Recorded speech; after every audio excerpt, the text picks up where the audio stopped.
Hello, welcome to my channel. My name is Fran, and today I'd like to answer the age-old question, why do bad things happen to good people? I like to answer it from the law of assumption or attraction perspective. First, though, I will consider the other explanations offered by religion, science, and atheism. I will also try to explain why we asked that question in the first place and whether it makes sense to ask such a question at all. So, atheists use this question to explain why God doesn't exist. They argue that if God did exist, surely he wouldn't allow injustice, famine, war, innocent people suffering horrible tragedies, abuse, and so on and so forth. Now, different religions have different explanations for why such injustices occur. I'm no expert, but I grew up in the Catholic tradition, and as far as I understand, from the Catholic standpoint, no one is truly innocent, as we are all born with this tainted record due to the original sin. And it seems that no matter how much we suffer, this eternal stain can never be erased from the record. We are always born sinners, and therefore we suffer to pay for that initial sin that our ancestors committed.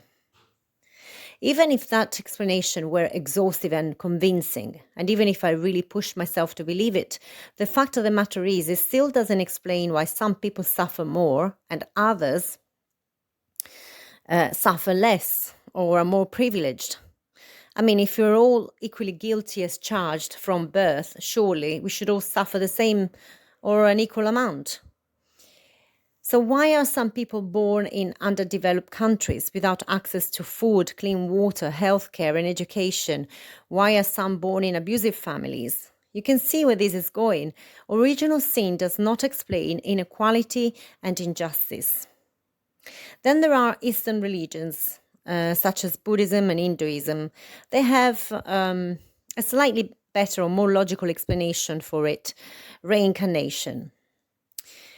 According to reincarnation, you choose the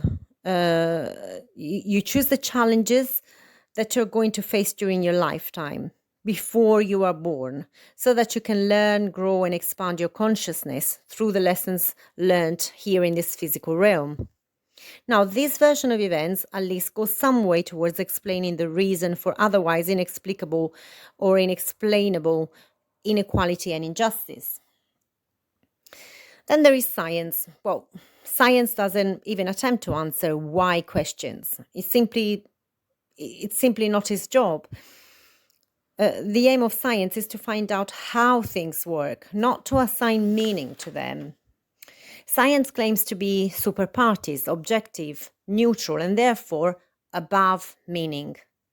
Now, let's consider why we ask such a question and whether it even makes sense to ask it in the first place.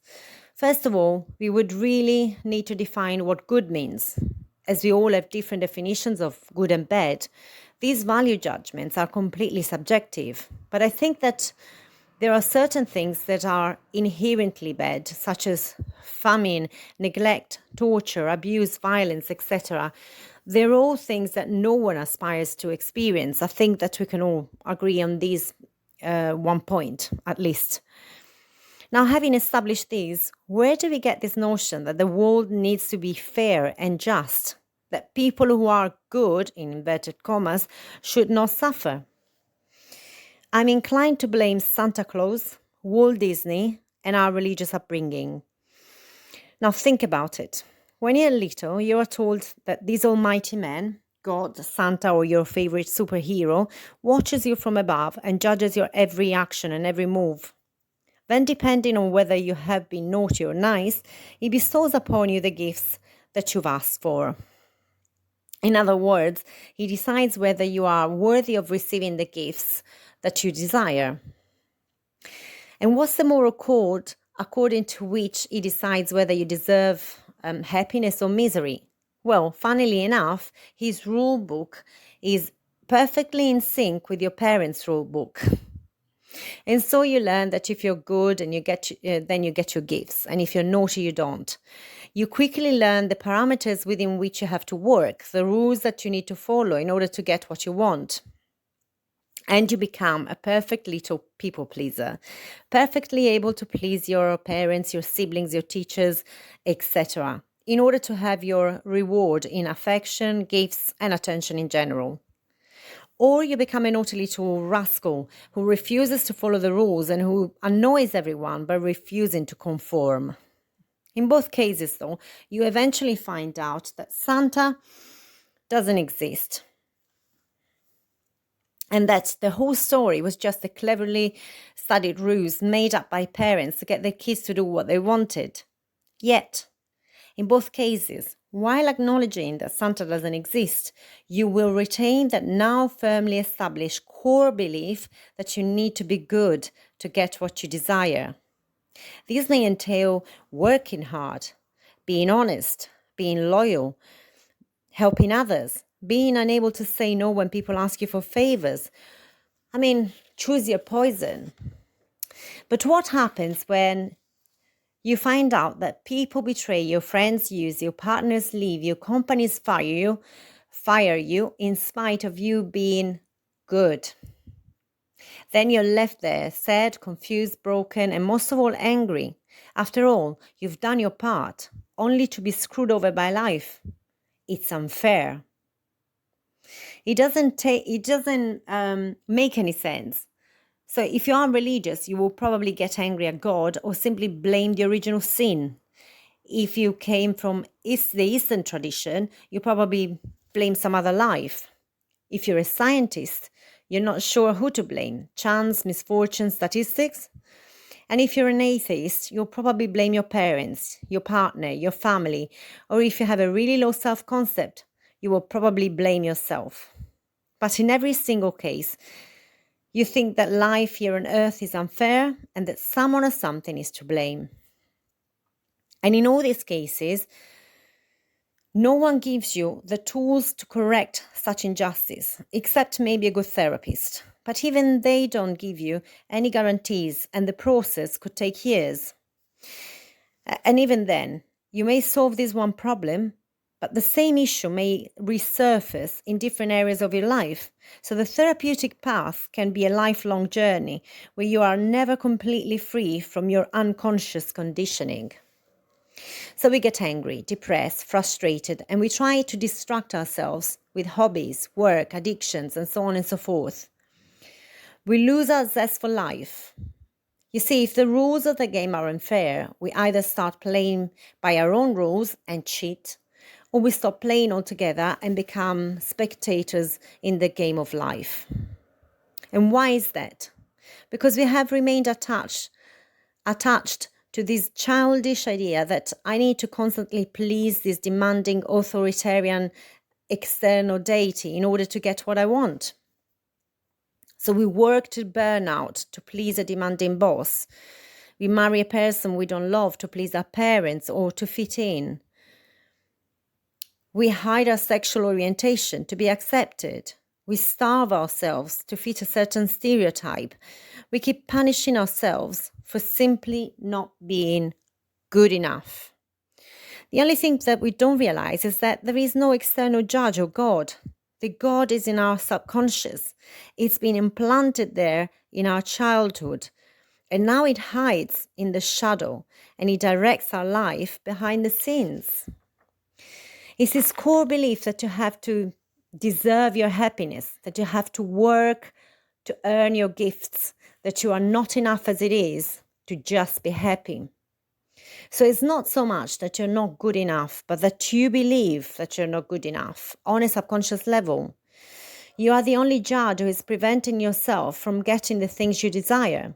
The problem is that on a conscious level, you don't know this. The fact that you ask the question, why do bad things happen to good people, means that the conscious part, the rational part of your brain is not aware of the deep unconscious belief that you are not good enough or unworthy of happiness. After all, not many parents tell their children to follow their natural inclination, to do what they love, to appreciate their uniqueness, and to go on and enjoy life. Then when you do what you love, life will always flow easily and effortlessly. No, most parents and teachers tell you that life is hard, that you have to work hard, that you have to earn stuff, that you have to prove yourself, to compete, to adapt, to conform, and fit in. and that you have to sacrifice in order to get by. But what happens when you do all of the above and then life lets you down spectacularly? You have two choices. You either give up on life altogether, feel sorry for yourself and go into victim mode, or you can awaken from the deep trance you were put under as a kid and rewrite the rules of the game. You can go into therapy, but most therapists will tell you that you have to unearth the root of the problem, going back to childhood and finding out exactly how and why you developed such a limiting belief. And only after months or years or delving into your subconscious, you might be ready to start actually working on your limiting beliefs. Alternatively, this is what the law of assumption says. There is no need to delve into the distant past to know what your core limiting beliefs are, to know how you're limiting yourself. So you look at your physical reality, which is a perfect reflection of your subconscious mind. Then you change that belief through affirming the opposite and putting full trust in the affirmation. Isn't that what you did as a child? You were told that you weren't worthy of receiving what you wish for until you earned the gifts somehow, until you earned it somehow. And you just believed it without question. So much so that even when you stopped believing in Santa, you carried on believing that you were not enough and not worthy of having what you wanted. The law of assumption takes that limiting belief away and tells you you are already worthy, you are already good enough to have anything you want. You just need to believe it without question. So why do bad things happen to good people according to the law of assumption? Because they don't know that they're good, that they deserve better, that happiness, abundance, wealth, fulfillment, passion, and fun is their natural state. And if anything, the bad things, in inverted commas, or what we deem to be bad because unpleasant, they are only there to show us our subconscious blocks. You see, unpleasant and painful emotions are a sort of thermometer which tells us how misaligned our core beliefs are with our desires. No matter how much you want something, unless your core beliefs are aligned with the desire, you will never be able to manifest or project it into your physical reality, onto the screen of space. Okay, so I'll give you some examples. You may want to be financially independent and free from debt. But if you have a core belief that says money is the root of all evil, you will never be able to attract or manifest wealth into your life. The same goes for anything else you want in life. So you might want a loving relationship. But if you hold a belief that all men are unfaithful or that you're not good enough, you will always end up attracting dysfunctional relationships. And this is what Neville Goddard meant when he said everyone is you pushed out. The external world is a perfect reflection of our subconscious realm. And although this external 3D reality appears more real than our internal subconscious one, the truth of the matter is that our consciousness creates the reality in which we live. When Neville Goddard said there is no one to change by self, he meant it in a literal sense. See, you alter your core beliefs and your entire world adapts. He also used to say that in order to have that which you want, all you need to do is live in the end. Adopt the state of the wish fulfilled. See, the principle is the same. If you can get the feeling of what it's like to have that which you desire and sustain it for a period of time without faltering, then in order to remain in that feeling state, you would have had to alter your core beliefs. So to sum up, bad things happen to good people so that good people can wake up, smell the coffee, and realize that they are good enough and that they deserve better. Or in other words, bad things happen to good people who don't know they're good yet. So you are good enough. No, wait, you're more than good enough. You're perfect. You are the creating power of your external reality. You are the God that you're seeking on the outside. You don't need strife, struggle, and suffering in order to get what you want.